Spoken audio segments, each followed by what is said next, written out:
Hello friends, ओम श्री गणेशाय नमः। जय माता दी। आप सभी का स्वागत है आपके अपनी यूट्यूब चैनल पर। आप सभी को नवरात्रि की हार्दिक शुभकामनाएं। आज हम नवरात्रि के 9वें दिन पर दुर्गा सप्तशती पाठ के 13वें अध्याय को प्रस्तुत करेंगे। फ्रेंड्स, वीडियो शुरू करने से पहले आपसे रिक्वेस्ट है, अगर आप हमारे चैनल पर नए हैं और आपने अभी तक चैनल को सब्सक्राइब नहीं किया है तो प्लीज सब्सक्राइब कीजिएगा चैनल को। साथ ही प्रेस कीजिएगा बेल आइकन को, जिससे नए वीडियो से रिलेटेड नोटिफिकेशन आपको तुरंत प्राप्त हो सके। और वीडियो पसंद आने पर वीडियो को लाइक और शेयर जरूर कीजिएगा, ताकि सभी भक्तों को इस वीडियो का लाभ प्राप्त हो सके। और कमेंट बॉक्स में जय माता दी जरूर लिखिएगा। या देवी सर्वभूतेषु शक्ति रूपेण संस्थिता नमस्तस्यै नमस्तस्यै नमस्तस्यै नमो नमः। 13वां अध्याय प्रारंभ। राजा सुरत और वैश्य को देवी का वरदान। महर्षि मेधा ने कहा, हे राजन, इस प्रकार देवी के उत्तम महात्म का वर्णन मैंने तुमको सुनाया। जगत को धारण करने वाली इस देवी का ऐसा ही प्रभाव है। वही देवी ज्ञान को देने वाली हैं और भगवान विष्णु की इस माया के प्रभाव से तुम और ये वैश्य तथा अन्य विवेकी जन मोहित होते हैं और भविष्य में मोहित होंगे। हे राजन, तुम इसी परमेश्वरी की शरण में जाओ। यही भगवती आराधना करने पर मनुष्य को भोग, स्वर्ग तथा मोक्ष प्रदान करती हैं। मार्कंडेय जी ने कहा, महर्षि मेधा की यह बात सुनकर राजा सुरत ने उन उग्र व्रत वाले ऋषि को प्रणाम किया और राज्य के छिन जाने के कारण उनके मन में अत्यंत गिलानी हुई और वह राजा तथा वैश्य तपस्या के लिए वन को चले गए और नदी के तट पर आसन लगाकर भगवती के दर्शनों के लिए तपस्या करने लगे।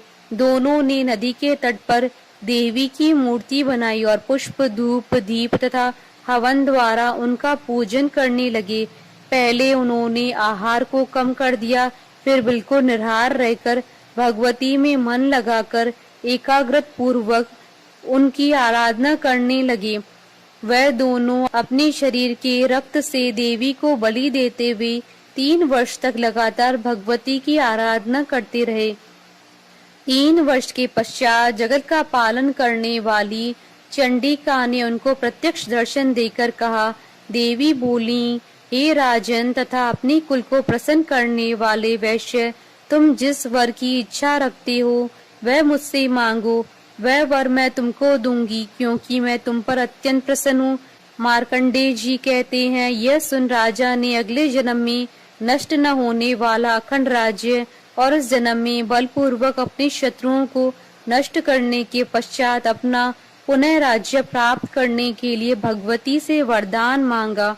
और वैश्य ने भी, जिसका चित्त संसार की ओर से विरक्त हो चुका था, भगवती से अपनी ममता तथा अहंकार रूप आसक्ति को नष्ट कर देने वाले ज्ञान को देने के लिए कहा। देवी ने कहा, हे राजन, तुम शीघ्र ही अपने शत्रुओं को मारकर पुनः अपना राज्य प्राप्त कर लोगे।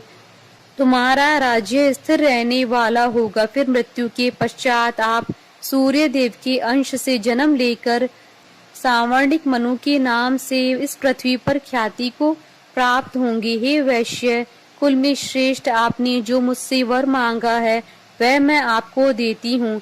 आपको मोक्ष को देने वाले ज्ञान की प्राप्ति होगी। मार्कंडेय जी कहते हैं, इस प्रकार उन दोनों को मनोवांछित वर प्रदान कर तथा उनसे अपनी स्तुति सुनकर भगवती अंतर ध्यान हो गईं। और इस प्रकार क्षत्रियों में श्रेष्ठ वह राजा सुरत भगवान सूर्य देव से जन्म लेकर इस पृथ्वी पर सावर्णिक मनु के नाम से विख्यात हुए। इति श्री दुर्गा सप्तशती पाठ का 13वां अध्याय संपूर्ण हुआ। जयकारा माँ माइदा बोलिए सच्चे दरबार की जय। हमारे साथ इस वीडियो में अंत तक बने रहने के लिए आपका धन्यवाद। ओम श्री गणेशाय नमः। जय माता दी।